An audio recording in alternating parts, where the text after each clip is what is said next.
Hello বন্ধুরা, সবাই কেমন আছেন? আলহামদুলিল্লাহ, আপনাদের দোয়ায় আমি অনেক ভালো আছি। আল্লাহর রহমতে আল্লাহ অনেক ভালো রাখছে।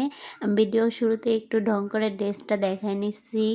তো আমার ড্রেসগুলো কেমন লাগে সবাই একটু জানাবেন। যেহেতু আমি প্রচুর পরিমাণ ড্রেস বানাই, নিজে যেহেতু সেলাই করতে পারি, তাই আর কি মনে করেন মানে করা হয় না অত বেশি। যখন যেটা মন চায় তখন ওইটাই বানায় নেই। আর এই যে ভিডিওতে ঢং করে করে আমি ড্রেসগুলাই বেশিরভাগ দেখাই। অনেকে তো বলে এত ড্রেস বানায় কী করো কী করো। আমি ড্রেসগুলা বেশি দিন পরি না, কিন্তু এগুলা যারা মানে অনেক খারাপ অবস্থায় থাকে তাদেরকে দিয়ে দেয় আর কি। আমি এগুলা নষ্ট করি না বলতে গেলে, মানে নিজের শখও পূরণ হয়, অন্যের উপকারও হয়। এটা খারাপ মনে করি না আমি।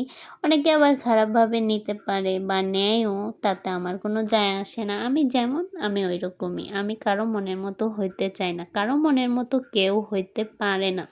আল্লাহ প্রত্যেকটা মানুষকে আলাদা আলাদাভাবে বানাইছে, বা আলাদা রকম মন বা হৃদয় সব কিছুই দিছে, যার কারণে কারোর সাথে কারোটা মিলে না। হ্যাঁ মিলে, অনেক সময় অনেকের সাথে মিলে যায়, কিন্তু আমারটা বেশিরভাগ মানুষের সাথে কম মিলে, কেন জানি না। কিন্তু আমার যারা ফ্রেন্ড আছে তাদের সাথে অনেক ভালো একটা সম্পর্ক আমার।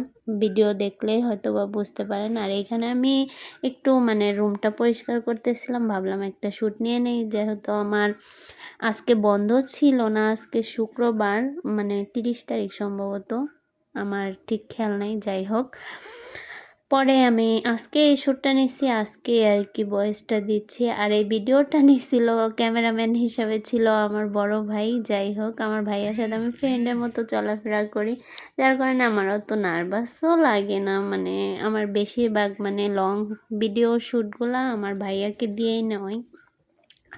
যাই হোক, এইখানে দেখেন আমি কিভাবে কি পরিষ্কার করতেছিলাম আমার শখের রুমটা আর কি। এগুলো আসলে মানে পরিষ্কার না কইরা কখনো রাখা সম্ভব না। আর আমি হচ্ছে আমার পরিচয়টা দিয়ে দেই।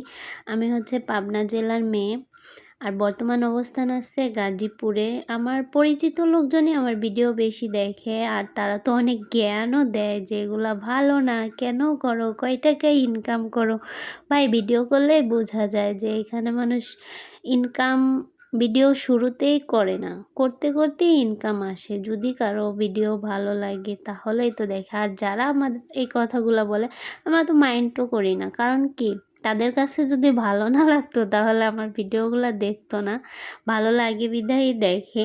জ্ঞান দিক, যেমন চায় তাই দিক, সমস্যা নাই। পরবর্তীতে মনে করেন তারাই এক সময়, যারা এখন জ্ঞান দিচ্ছে যে এগুলো কইরো না, ভালো না, তারাই এক সময় বলবে যে যাক ভালো, অনেক ভালো কাজ করছো। বা আশা রাখা যায়, মানে কাজ করলে তো মানুষ আশা নিয়েই কাজ করে। যাই হোক, তারপরে আমার রুমের প্রশংসা তো সবাই করে, কিন্তু আমার রুমটা যে আমি কত কষ্ট করে এত পরিপাটি রাখি সেটা তো শুধু আমিই জানি।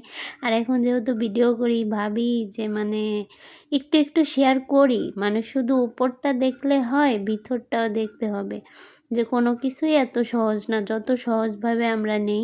আর আমার ভয়েস দিতে একটু সমস্যা হয়, যার কারণে আমি এত মানে দ্রুত কথা বলতে পারি না। কেউ এটা আবার খারাপভাবে নেবেন না। যাই হোক, আস্তে আস্তে সব ঠিক হয়ে যাবে। তারপরেও ঠিক হবে কি না আমি জানি না, যেহেতু আমার শ্বাসকষ্টের সমস্যার কারণে আমার ভয়েস দিতে একটু কষ্ট হয়। তারপরে আমি এই যে এগুলো একটু সুন্দর মতো পরিষ্কার করে নিয়েছিলাম। এত ধুলাবালি পড়ে যায়, মানে বুঝি না, সারাক্ষণ রুমটা আটকানো থাকে, তাও এত ময়লা কোত্থেকে আসে আল্লাহই ভালো জানে।